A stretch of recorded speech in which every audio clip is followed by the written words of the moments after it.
اتنے مختصراً کہوں گا کہ ہمارے قائد کے اس قومی لشکر کا یا قومی مارچ کا مقصد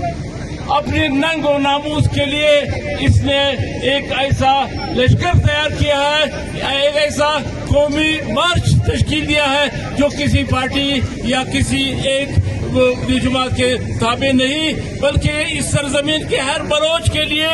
آج ننگ و اس سرزمین کے ساتھ اپنی وابستگی کا ایک تاریخی موقع ہے کہ ہمارے سرزمین کے وسائل کو لوٹا گیا۔ یہ 70 سالوں سے ہمارے وسائل کو بے درغ ہمارے شناخت کو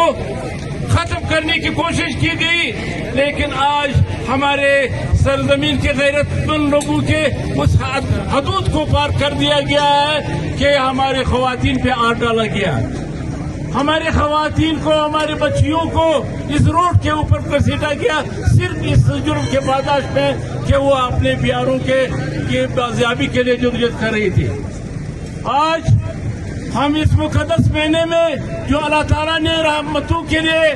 یہاں لوگوں پہ نعمتوں کے لیے بھیجا گیا تھا، لیکن بدقسمتی سے ہم ایسے ریاست کے ساتھ ہمارا واسطہ پڑا ہے کہ وہ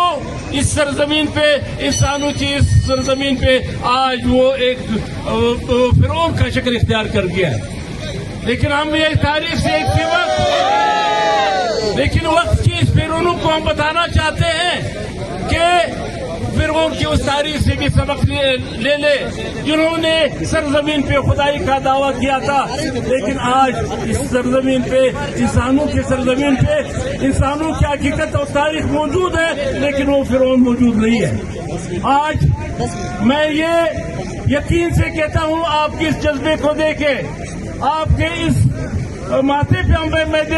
دیکھے اس لشکر کے ساتھ آج وابستگی کو دیکھے، میں آپ کو یہ دعوے سے کہہ سکتا ہوں کہ بلوچستان کی سرزمین پہ اور بلوچ کے غیرت کے ساتھ کھیلنے والا کوئی بھی شخص یہاں پہ مزید حکمرانی نہیں کر سکتے۔